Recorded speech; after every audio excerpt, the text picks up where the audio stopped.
Hello दोस्तों, amazing world में आपका फिर से स्वागत है। आज दोस्तों मैं आपको सेट थ्योरी पढ़ाऊंगा जो कि क्लास 11 का पहला चैप्टर है।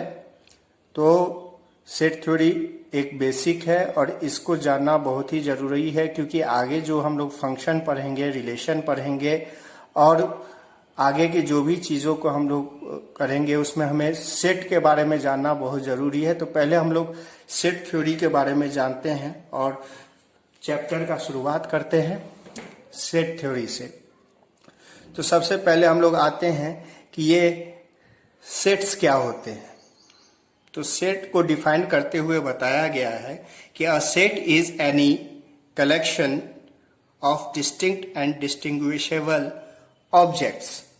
यानी सेट जो होता है वो डिस्टिंक्ट यानी अलग चीजों का और डिस्टिंग्विशेबल ऑब्जेक्ट का एक कलेक्शन होता है। इसको हम लोग एक एग्जाम्पल से समझेंगे। सेट को ऐसे हम लोग क्या बोलते हैं कि set is a well defined collection of object. यानी ऑब्जेक्ट का कलेक्शन तो होगा, ऑब्जेक्ट का समूह तो होगा, लेकिन वो वेल डिफाइंड होना चाहिए।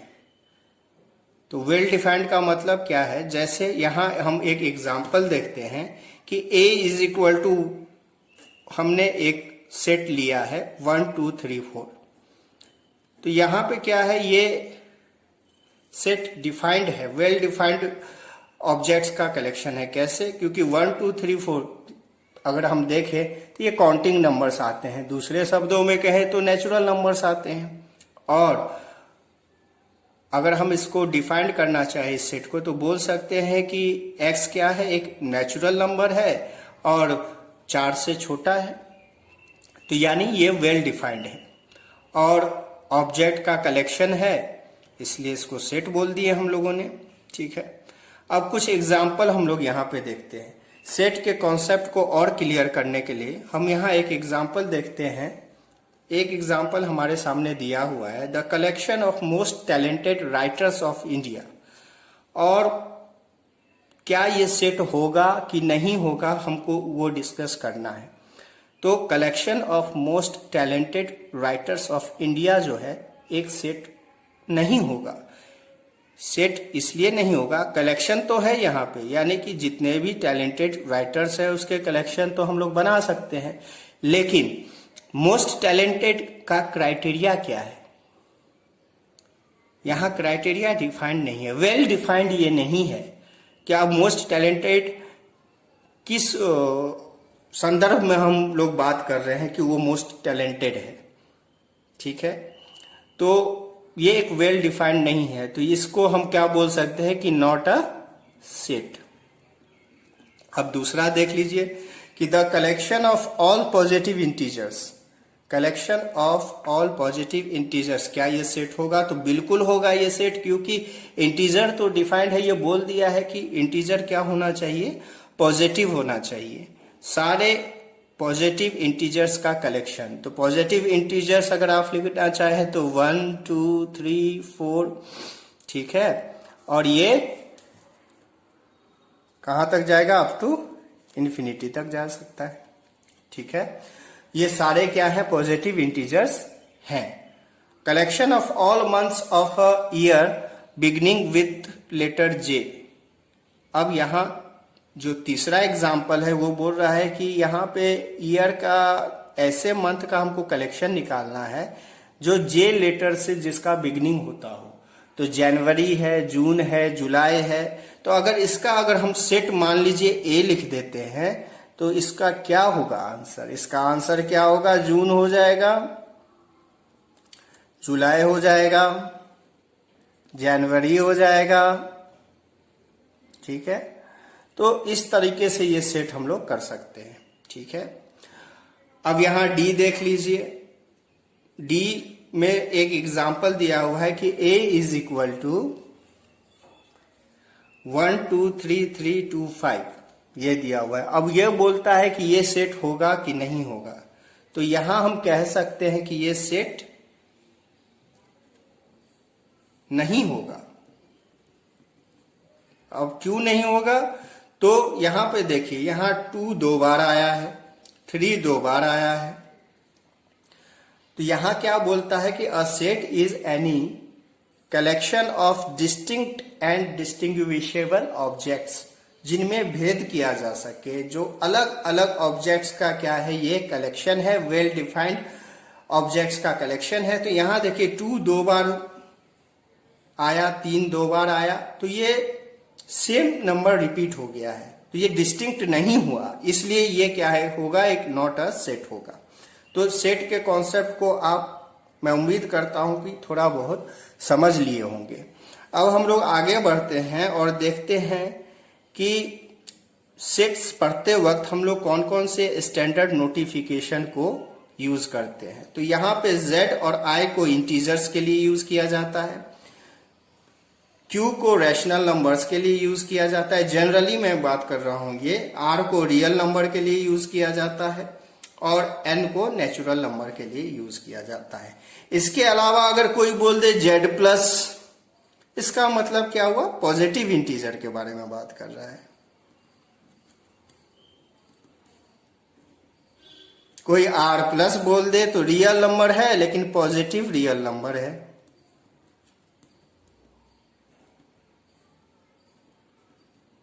तो इस बात का आप ध्यान रखेंगे। कोई Q+ भी दे सकता है, तो हम ये लोग क्या लिख देंगे कि ये पॉजिटिव क्या है, रैशनल नंबर है। तो ये नोटेशन को याद रखना जरूरी है, क्योंकि प्रॉब्लम बनाते वक्त ये सब काम में आएगा कि स्टैंडर्ड नोटेशन सेट्स के लिए क्या क्या दिए गए हैं। अब सेट को रिप्रेजेंट करने का तरीका क्या है, तो सेट को रिप्रेजेंट करने का तरीका 2 है, टेबुलर फॉर्म है, रोस्टर फॉर्म है, और एक सेट बिल्डर फॉर्म है। तो एक एक करके हम लोग दोनों पे, अभी टेबुलर फॉर्म पे डिस्कस करेंगे और सेट बिल्डर फॉर्म पे डिस्कस करेंगे। अब हम लोग सेट रिप्रेजेंटेशन का बात करते हैं। टेबुलर फॉर्म और रोस्टर फॉर्म के बारे में जानते हैं और सेट बिल्डर फॉर्म के बारे में जानते हैं। तो सेट को 2 तरीकों से लिखा जा सकता है, एक क्या होता है, टेबुलर फॉर्म होता है और रोस्टर फॉर्म होता है, दूसरा क्या होता है, सेट बिल्डर फॉर्म होता है। तो देखते हैं कि ये टेबुलर फॉर्म क्या होता है। तो टेबुलर फॉर्म में देखिए A = 1 2 3 4 हमने एक सेट ले लिया। इसमें क्या होता है, कॉमा से हम लोग क्या करते हैं, सारे एलिमेंट्स को अलग करते हैं और ब्रेसेस के अंदर इसको लिख देते हैं, ठीक है। सेट बिल्डर फॉर्म में क्या होता है कि इसको हम लोग थोड़ा सा लैंग्वेज में लिखते हैं। जैसे यहाँ पे एक देख लीजिए, सेट बिल्डर फॉर्म का एक एग्जांपल दिया हुआ है कि set A = x such that x belongs to natural number and x less than and equal to 4। मतलब ये क्या कहता है कि x जो है वो नेचुरल नंबर है और साथ में x जो है वो 4 से छोटा है और 4 से बराबर है। तो हम लोग जानते हैं, अगर इसको हम टेबुलर फॉर्म में लिखना चाहें तो हम लोग जानते हैं कि नेचुरल नंबर जो होता है वो काउंटिंग नंबर्स होते हैं, 1 से शुरू होता है। तो अगर इसको हम सेट लिखना चाहें तो A = क्या लिख सकते हैं, 1 से शुरू करेंगे, 1 2 3 4। यहां पे ये 4 के बराबर है और 4 से छोटा है, तो ये A यहां पे टेबुलर फॉर्म में 1 2 3 4 आएगा। तो इस तरीके से सेट बिल्डर फॉर्म को हम लोग लिखते हैं। अगर एक और एग्जांपल आप समझ लीजिए, जैसे x belongs to, अगर कोई दे दे कि x such that x belongs to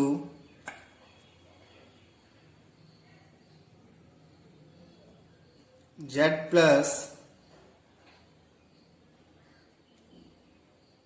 x is less than 9, अगर ऐसा कोई दे देता है तो यहां z+ मतलब ये इंटीजर तो है लेकिन पॉजिटिव इंटीजर है। तो इसी तरीके से 2 तरीके से हम लोग इसको रिप्रेजेंट करते हैं। अब हम लोग कुछ कुछ सेट के बारे में जानते हैं, अलग अलग टाइप के सेट्स के बारे में जानते हैं। तो पहला है finite set and infinite set.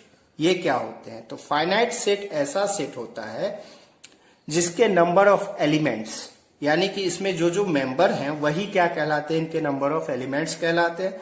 Number of elements को अगर हम काउंट कर सकते हैं तब तो वो फाइनाइट सेट है। अगर नंबर ऑफ एलिमेंट्स को काउंट नहीं किया जा सकता तो वो इनफाइनाइट सेट होता है। जैसे यहाँ पे finite set A is equal to 1 2 3 4 दिया हुआ है, यानी काउंटिंग हम कर सकते हैं। 4 इसमें एलिमेंट्स हैं, इसमें भी 4 एलिमेंट्स है, बी में 6 7 8 9, तो ये क्या है, फाइनाइट सेट है। लेकिन यहाँ पे इनफाइनाइट सेट में एक एग्जांपल हमने लिया है, set A is equal to 1 3 5 7 9, और ये आगे तक इंफिनिटी तक जा रहा है, मतलब इसके टोटल नंबर ऑफ एलिमेंट्स हम लोग बता नहीं सकते, तो ये क्या होगा, इनफाइनाइट सेट हो जाएगा। अब हम अगले टर्म पे आते हैं, कार्डिनल नंबर क्या होता है। कार्डिनल नंबर क्या होता है, तो ये देखते हैं हम लोग, number of elements in a finite set A is called cardinal number of set A। कहने का मतलब जितने भी नंबर ऑफ एलिमेंट्स है किसी सेट के अंदर, वही उसका कार्डिनल नंबर हो जाता है। जैसे A एक सेट लिया 1 3 5, तो इसमें टोटल मेंबर्स कौन है, 1 है, 3 है और 5 है, तो टोटल इसका जो नंबर, कार्डिनल नंबर जो होगा वो 3 होगा। इसको डिनोट करते हैं इस तरीके से। इक्विवेलेंट सेट्स और इक्वल सेट्स में क्या अंतर है, तो अब इसको हम लोग थोड़ा सा समझने का कोशिश करते हैं, इक्विवेलेंट सेट और इक्वल सेट में क्या अंतर है। तो यहां पे देख लेते हैं, हमने 2 सेट ले लिया है, A is equal to 3 5 7, B एक सेट ले लिया है 4 6 8।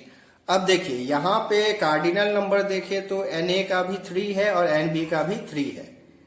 चूंकि इनके कार्डिनल नंबर्स आपस में इक्वल हैं, इसलिए क्या हो जाएगा, ये इक्विवेलेंट सेट हो जाएगा। मतलब किसी 2 सेट्स में अगर कार्डिनल नंबर इक्वल होता है तो वो क्या होता है, इक्विवेलेंट सेट्स होते हैं।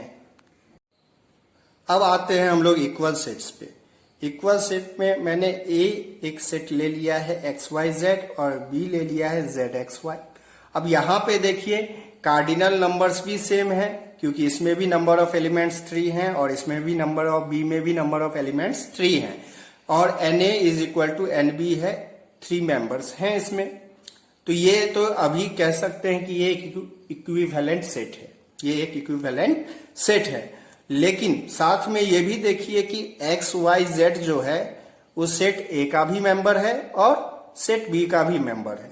तो जब ये मेंबर भी सेम हो और कार्डिनल नंबर भी दोनों सेट का सेम हो, तो ये क्या कहलाता है, इक्वल सेट्स कहलाता है। तो हम यहां बोल सकते हैं A एंड B जो है आर इक्वल सेट्स हैं। अब आगे बढ़ते हैं, नल सेट की ओर आते हैं। नल सेट और एम्प्टी सेट और वॉइड सेट क्या होता है, तो ऐसा सेट जिसमें कोई भी मेंबर नहीं होता, ऐसा सेट जिसमें कोई भी मेंबर नहीं होता उसे नल सेट और एम्प्टी सेट और वॉइड सेट कहते हैं। इसको डिनोट 5 से करते हैं, या इस तरीके से भी ब्रेसेस के अंदर कोई भी मेंबर ना लिख के भी इसको दिखाया जाता है, ठीक है।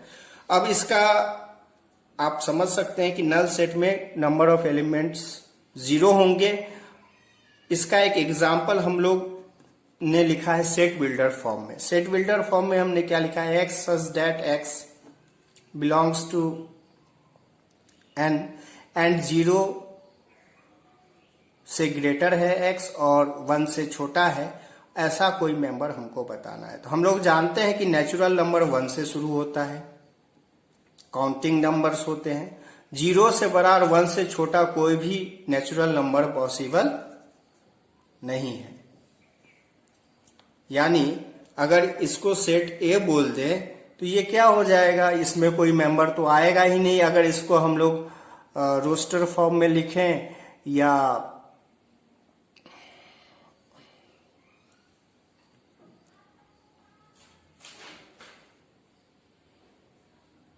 टेबुलर फॉर्म में लिखना चाहें तो हम इसमें क्या दिखाएंगे कि मेंबर इसमें तो है ही नहीं। इसको आप इस तरीके से दिखा सकते हैं और 5 से भी, ए को आप 5 से भी दिखा सकते हैं। अब सिंगलटन सेट क्या होता है, तो जिसमें एक एलिमेंट होगा वो सिंगलटन सेट कहलाता है। जैसे यहाँ 0 है, 5 है, 2 है, तो इस सेट में केवल एक ही मेंबर है, तो इनको सिंगलटन सेट बोल दिए। पेयर सेट क्या होता है, जिसमें नंबर ऑफ एलिमेंट्स 2 हो, जैसे 1 2 हो गया, 3 5 हो गया, तो इस तरीके से इसको पेयर सेट बोल दिए। सेट ऑफ सेट्स यानी कि सेटों का सेट कहने का मतलब, अगर यहाँ हम एक एग्जांपल देखें ए, और इसमें एक मेंबर ले लिया हमने 1 2, लेकिन ब्रेसेस के अंदर है। C 3 4 5 भी ब्रेसेस के अंदर है, 6 7 8। तो यहाँ अगर आप देख ले तो 1 और 2 जो है ब्रेसेस के अंदर है, ये मेंबर है ए का। उसी तरह 3 4 5 जो है वो भी मेंबर है ए का, और 6 7 8 भी बिलोंग करता है किससे? ए से, बिलोंग्स टू ए। यानी कहने का मतलब ये खुद भी एक सेट है और साथ में एक सेट का मेंबर भी है। तो यहाँ पे ए सेट जो हो जाएगा सेट ऑफ सेट्स हो जाएगा, क्योंकि इसके जो एलिमेंट्स हैं वो खुद भी एक सेट है। अब आगे बढ़ते हैं। अब हम लोग जानने का कोशिश करते हैं सबसेट्स, सुपरसेट्स और प्रॉपर सबसेट्स क्या होते हैं। तो इसको हम लोग अभी डिटेल में पढ़ेंगे। पहले आते हैं सबसेट पे। यहाँ पे दिया हुआ है कि A is the subset of B if and only if all elements of A be the elements of set B। यानी अगर सेट बी में वो सारे एलिमेंट्स हों जो कि सेट ए में हैं, तो ए जो होगा वो बी का सबसेट हो जाएगा। इसको एग्जांपल से समझेंगे। ए इज इक्वल टू 2 3 5 है एक सेट, और बी क्या है? 1 2 3 4 5 एक सेट है। ठीक है, अब यहाँ पे हम क्लियर दे सकते हैं कि ए में जो मेंबर है 2 3 5 वो बी में भी मौजूद है 2 3 5। ठीक है, यानी ए यहाँ पे क्या हो जाएगा? सबसेट ऑफ बी हो जाएगा। प्रॉपर सबसेट क्या होता है? अब बहुत लोग इसमें भी कंफ्यूज रहते हैं कि सबसेट और प्रॉपर सबसेट क्या है। तो प्रॉपर सबसेट को हम लोग जनरली डिनोट करते हैं इस तरीके से। अब प्रॉपर सबसेट क्या होता है? अगर ऊपर वाला केस को ही हम लोग डिस्कस करें तो ये केस क्या है? एक प्रॉपर सबसेट का केस है, क्योंकि प्रॉपर सबसेट में क्या होना चाहिए कि बी में एटलीस्ट एक मेंबर ऐसा होना चाहिए था जो ए में ना हो। ए के सारे मेंबर बी में रहेंगे, लेकिन बी में एटलीस्ट एक मेंबर ऐसा होगा जो ए में ना हो, तब हम कह देते हैं कि वो प्रॉपर सबसेट है। तो ऊपर वाले केस को ही अगर हम कंसिडर करें तो A is the proper subset of B है इस केस में। ठीक है, लेकिन एक एग्जांपल और देख लेते हैं इसको क्लियर करने के लिए। मान लीजिए 1 2 3 है और बी जो है वो 3 2 1 है, लेकिन इस केस में A is the proper subset of B नहीं होगा। इस केस में क्या होगा? A is the subset of B, क्योंकि A में वो सारे मेंबर हैं जो B में भी हैं। B में एक्स्ट्रा कोई ऐसा मेंबर नहीं है जो A में नहीं है। तो इस तरह से आप अंतर समझ सकते हैं सबसेट में और प्रॉपर सबसेट में। अब दो सेट इक्वल कब होंगे? इक्वलिटी ऑफ सेट कब होगा? वो उसी वक्त होगा, दो सेट इक्वल ए और बी इक्वल तब होगा जब ए बी का सबसेट हो और बी क्या हो? ए का सबसेट हो। दोनों एक दूसरे के सबसेट होंगे तभी हम बोल सकते हैं कि सेट क्या है? आपस में इक्वल है। अब कुछ बातें जो है वो जानने योग्य ये हैं कि एवरी सेट, हर सेट क्या होता है? अपना सबसेट होता है। दूसरा, एम्प्टी सेट जो होता है, जो वाइड सेट है, नल सेट है, वो हर सेट का क्या होता है? एक सबसेट होता है। साथ में तीसरा पॉइंट क्या है? अगर ए सबसेट है बी का और बी सबसेट है सी का, तो ए भी सबसेट होगा सी का। इस बात को ध्यान में रखेंगे। अब सुपर सेट क्या होता है? Super set of a set क्या होता है? तो super set of a set मतलब अगर ए सबसेट है बी का, जैसे ऊपर वाले केस को हम लोग देख लें, ए है 2 3 5 और बी क्या है? 1 2 3 4 5। तो ए क्लियरली सबसेट है बी का, तो बी जो हो जाएगा वो सुपर सेट हो जाएगा ए का। यानी जिसका सबसेट है वही सुपर सेट होता है। इस बात को आप समझेंगे। अब यहाँ पे एक चीज हम लोग देख रहे हैं, नेचुरल नंबर जो होता है वो सबसेट इंटीजर का होता है। इंटीजर जो होता है वो सबसेट होता है रैशनल नंबर का। रैशनल नंबर जो होता है वो सबसेट होता है रियल नंबर का। रियल नंबर सबसेट होता है कॉम्प्लेक्स नंबर का। इस चीज को हम लोग एक चीज दिए हुए हैं कि n is the proper subset of i यानी इंटीजर का, I is the subset of Q, Q is the subset of R, R is the subset of C। Open interval और क्लोज्ड इंटरवल क्या होता है? ओपन इंटरवल क्या होता है? इस तरीके से होता है आपको कि x is greater than 1 and x is less then 5। यहां पे इक्वलिटी का साइन नहीं होता, लेकिन जिसमें इक्वलिटी के साइन के साथ आता है, जैसे 1 is less than and equal to x, x is less than and equal to 5, तो यहां पे आप बोल देंगे कि ये क्लोज्ड इंटरवल है और ये ओपन इंटरवल है। इनका कॉम्बिनेशन भी आता है, ओपन और क्लोज्ड इंटरवल का कॉम्बिनेशन भी आता है। वो क्या होता है? 1 is less than x and x is less than and equal to 5। तो इस तरीके से आप ओपन इंटरवल और क्लोज इंटरवल में अंतर कर सकते हैं। अब हम लोग आते हैं पावर सेट की ओर। पावर सेट क्या होता है? Power set, family of all the subsets of a given set A is the power set of A। यानी ये फैमिली है, कोई भी एक सेट अगर हम ले ले A, और A के जितने भी सबसेट होते हैं उन सारे सबसेट के फैमिली को यानी सेट को हम लोग पावर सेट कहते हैं। जैसे हमने यहां एक एग्जांपल लिया, A is equal to 1 and 2।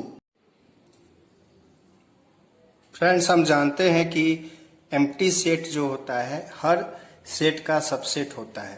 तो जब हम A इज इक्वल टू 1 2 का जब पावर सेट लिखना चाहेंगे तो 5 एक हो जाएगा, फिर इसका एक सबसेट 1 होगा, दूसरा सबसेट 2 होगा और एक बार 1 2 ये भी सबसेट होगा। कहने का मतलब कि अगर सेट में 2 मेंबर हैं तो पावर सेट में मेंबर्स की संख्या, एलिमेंट्स की संख्या कितनी है? 4 है। तो number of elements in a power set क्या होता है? 2 टू द पावर n होता है। 2 टू द पावर n मतलब n जो है वो सेट का कार्डिनल नंबर है। यहाँ पे a इज इक्वल टू क्या है? 1 और 2 है। तो कार्डिनल नंबर अगर a का देखें तो वो 2 है। तो number of elements in power set क्या हो जाएगा? 2 पे पावर 2 यानी कि 4 हो जाएगा। तो यहां 4 है, एक 5 है, एक 1 है, एक 2 है और एक 1 2 दोनों है। तो इस तरह से ये पावर सेट का कॉन्सेप्ट है। उसके बाद एक चीज आती है यूनिवर्सल सेट।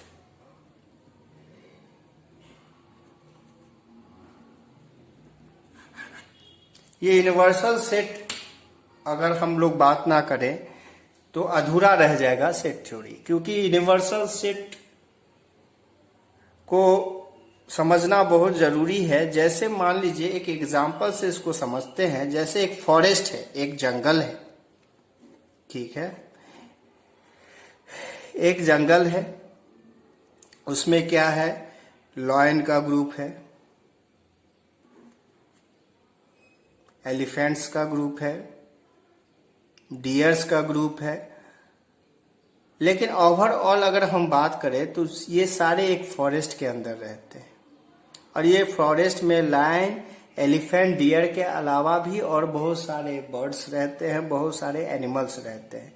तो यूनिवर्सल सेट से ही सारे सेट, जो यूनिवर्सल सेट का जो मेंबर सब होता है वो क्या होते हैं? इस सेट के मेंबर भी होते हैं, क्योंकि ये सेट सब कहीं और जगह से नहीं आते हैं, यूनिवर्सल सेट से ही आते हैं।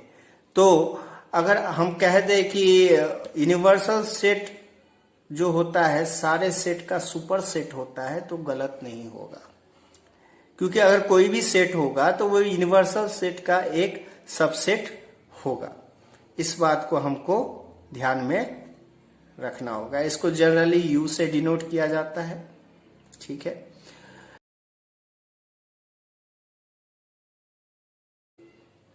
और सेट के जो ऑपरेशंस हैं उसके बारे में हम लोग आगे के क्लास में पढ़ेंगे। सेट थ्योरी में अभी ये जो था ये बेसिक कॉन्सेप्ट था और सेट के तरह तरह के सेट के बारे में इसमें जानकारी थी। और क्योंकि ये सब टर्म जब क्वेश्चन में डायरेक्ट आते हैं तो लड़के कंफ्यूज हो जाते हैं। तो हमें पहले बेसिक को समझना बहुत जरूरी है, क्योंकि अगर हम लोग बेसिक को नहीं समझेंगे और डायरेक्ट क्वेश्चन पे जंप करेंगे तो हमें हमेशा दिक्कत आना ही आना है। तो एक एक कॉन्सेप्ट को पहले समझना बहुत जरूरी है, तब सारी चीजें अपने आप आसान हो जाएंगी। और बाद में जो लोग अभी सेट थ्योरी से मान लो हल्का सा डर रहा है या उन्हें डर लग रहा है सेट थ्योरी से, बाद में सेट थ्योरी उनसे डरेगा। मेरे बात का विश्वास कीजिए, आप पहले सारे कॉन्सेप्ट को पहले समझिए, तब बहुत ही इजी स्टेप में आप सेट के किसी भी क्वेश्चन को सॉल्व कर लेंगे। तो अगले क्लास में हम लोग वेन डायग्राम के बारे में पढ़ेंगे और सेट के ऑपरेशंस जैसे यूनियन हो गया, इंटरसेक्शन हो गया, कॉम्प्लीमेंट्स हो गया, इस सब के बारे में हम लोग अगले क्लास में पढ़ेंगे और फिर कुछ इसके न्यूमेरिकल पर भी डिस्कस करेंगे। हम आपसे एक रिक्वेस्ट करना चाहेंगे कि आप सब्सक्राइब करें, लाइक करें हमारे वीडियोस को, ताकि हमारा भी हौसला बढ़े आगे के वीडियो बढ़ाने के लिए, आगे के वीडियो को पढ़ाने के लिए और नए नए टॉपिक्स पे आपको गाइड करने के लिए। और कमेंट्स में आपको कोई भी समस्या हो तो आप उस समस्या को डाल सकते हैं, उससे